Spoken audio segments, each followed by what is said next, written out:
Yo,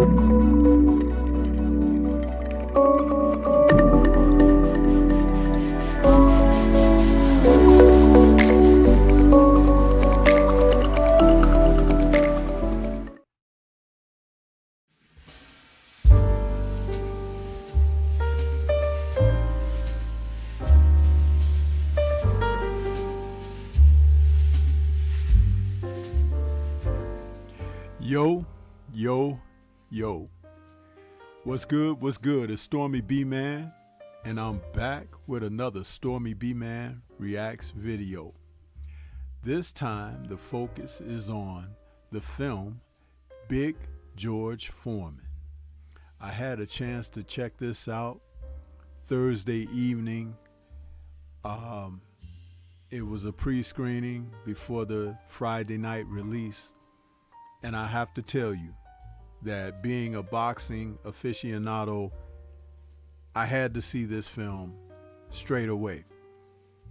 It was reported back in 2021 that there would be a biopic regarding the life and legacy of Big George Foreman, two-time heavyweight champion of the world, who's famously known to have won the heavyweight title for a second time at the age of 45 when he defeated Michael Moorer.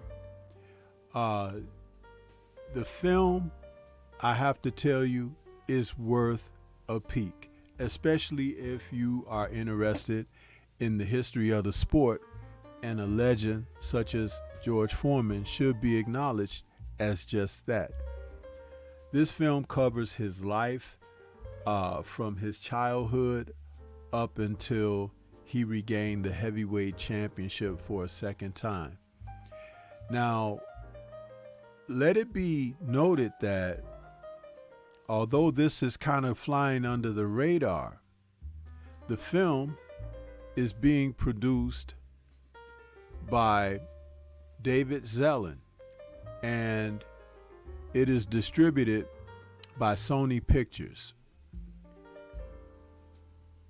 Big George Foreman is a film that was made with a budget of $32 million, and it stars in the lead role Chris Davis, a young actor that I didn't know a lot about. This young man, but he had enough charisma and physical prowess that he could pull off the role.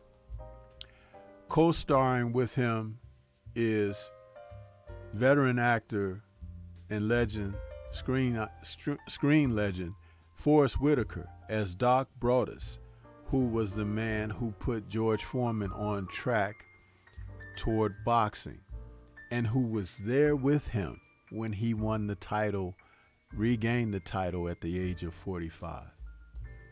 It's an interesting story of George, and the film is directed by George Tillman Jr. with the screenplay by George Tillman and Frank Baldwin, and is adapted from a story written by Tillman, Baldwin, and a gentleman by the name of Dan Gordon. I enjoyed this film very much. There were aspects of George's life featured that I didn't expect, but it didn't leave out family. It didn't leave out issues that George had in his life. Primarily when you talk about the surliness and the personality that was reflected when he was heavyweight champion of the world for the first time. Sound bites from George were quick, solemn. He wasn't as engaging as he later became in life. And you see the transition of that and the reason for it. The action sequences are pretty darn good.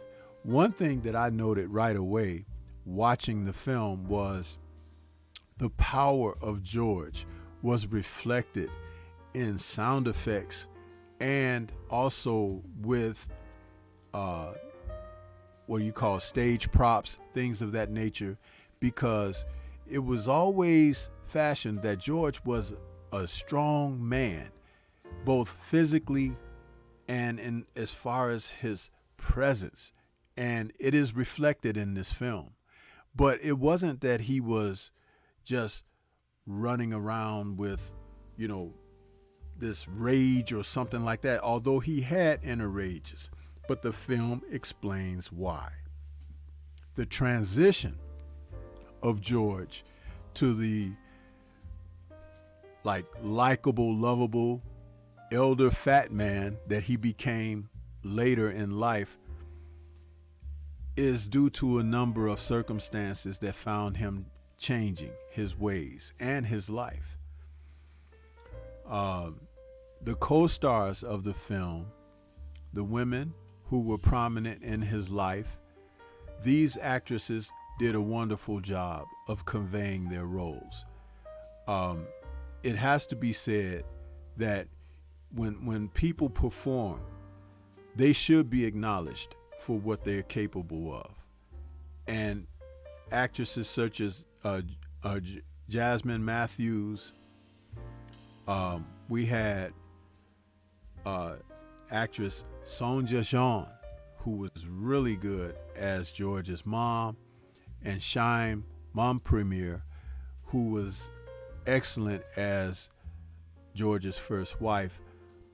All of these performances were spot on. They gave great performances, and these people really made you feel like who they were. The action, the boxing sequences were pretty much roles recreated, circumstances recreated to a certain degree, particularly the fight against Joe Frazier. But not enough information was provided around the fights. Like, there's a couple of meaningful fights from George's career that are left out of the film, and I'm sure they may have shot those scenes or action sequences, but maybe due to time constraints, they left them out. And those were his bouts against Ken Norton, as well as his bouts against Ron Lyle, because those were two fights that were really meaningful in George's life. And I think that the fact that they didn't include those, it kind of took a little bit away, because the Ron Lyle fight is a fight that assisted with George being nicknamed George the Lion, because he had to get off the canvas twice to win that fight when Ron Lyle had put him down, something that had not been done since Ali knocked him down in 1974 and took his title away from him. But the Ron Lyle fight gave people a sense that George was for real. The Ken Norton fight, because Norton was an important nemesis in the heavyweight division, particularly against Muhammad Ali, and who had trained in the gyms with Joe Frazier under the same trainer, Eddie Futch. So we missed that, but the fact that he had the drive and wanted to become a heavyweight champion for the second time later in life, and actually accomplishing this goal, is really what the film is centered around, and why he changed as a personality, both in his personal life and in the ring.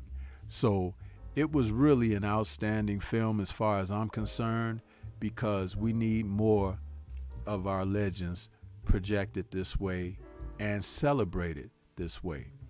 So with that said, I like to say that I give George Foreman, Big George Foreman, a very high thumbs up on this.